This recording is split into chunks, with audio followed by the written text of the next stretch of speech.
The new year for smartphones is about to dawn. Samsung takes the wraps off its widely anticipated Galaxy S9 smartphone at a large tech conference in Barcelona Sunday, a massively regularly launch that tends to herald the new year for smartphone releases, some alongside it in Barcelona, and others at unveilings in the spring and fall. Apple, Google Pixel. The South Korean electronics giant is the headline exhibitor at the Mobile World Congress trade show that commences over the weekend, drawing some 108,000 attendees to the mobile industry's annual signature shindig. The S9 represents Samsung's turn to try and leapfrog Apple's most recent iPhones, as the rivals resume their bottomless battle for smartphone supremacy. Leaks point to a Galaxy phone with, among other features, an improved camera system. More Samsung's Galaxy S9 is coming. Here's what the rumors say: it will be more 5G is coming, and its next big test is at the Winter Olympics. More 5G to here. 7 technologies to watch. In 2018, global sales of smartphones totaled 383 million units in the third quarter of 2017, Gartner says, a 3% rise over the same period in 2016.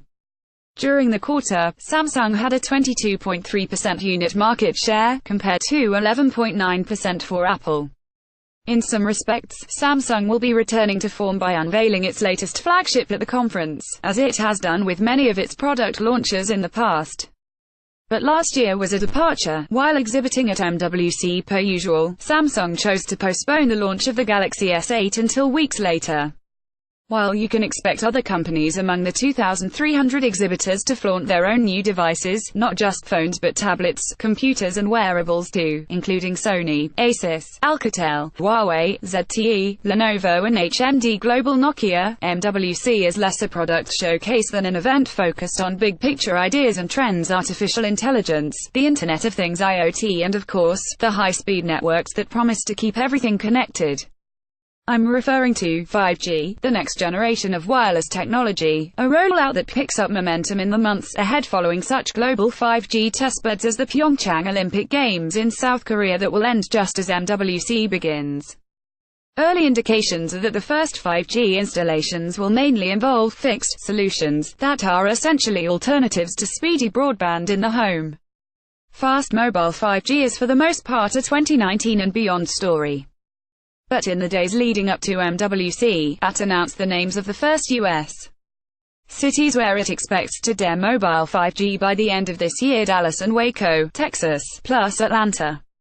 The major U.S. carriers, AT, T-Mobile and Verizon, will all be in Barcelona pushing their respective visions for 5G, while global powerhouses like Intel, Qualcomm, Ericsson, Huawei doing the same.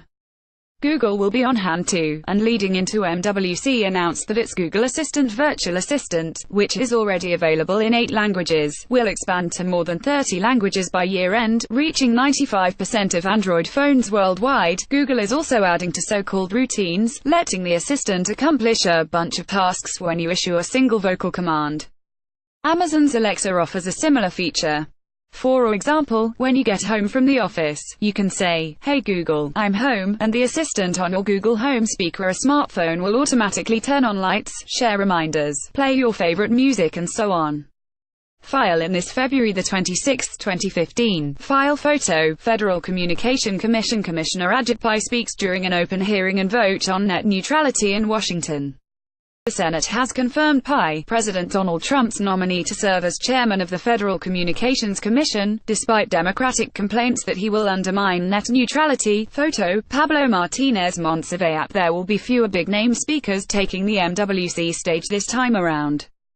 In defining what MWC has become, Michael O'Hara, who heads marketing for the GSM Association that puts on the show, says, "We're a little bit less on celebrity, and a little bit more on backquote. How do we point to the future? More FCC overturns net neutrality rules, but supporters pledge to continue fight. More 22 states and DC are suing the FCC in last-ditch effort to preserve net neutrality. One high-profile personality who is scheduled to speak is Ajit Pai, who as chairman of the Federal Communications Commission, has led the controversial rollback of net neutrality regulations in the U.S. He'll appear on a panel with a counterpart from the European Commission, Andrew Sansip, as well as top executives from Deutsche Telekom, Vodafone, and the World Bank. Pai cancelled an appearance at SAY last month, only days before the start of that show. O'Hara says there will be a greater emphasis at this year's event on gender diversity. 25% of the keynote speakers will be female, including Kathy Calvin, the CEO of the United Nations Foundation, Chair Wang, the chairwoman of HTC, and Sue Siegel, the chief innovation officer at GE. According to O'Hara, 23% of the MWC attendees were women. He hopes the number will tick past 25% next week. Some other events have had some feedback that they're not doing enough in that area. We certainly are working really hard to drive the right level of female attendance, and creating an environment that is comfortable for female attendees. That translates into dress codes for booth staff and a strict ban on so-called booth babes, or women hired for marketing purposes, often dressed provocatively. It'll be on the ground in Barcelona. Stick with USA Today for ongoing coverage. More at Say. Booth babes are less obvious, but they're not gone. More Say fail no women keynote addresses triggers backlash. Email ebaig@usatoday.com. Follow USA Today personal tech columnist at Ed Baig on Twitter. Share this story https usat.ly20mupim5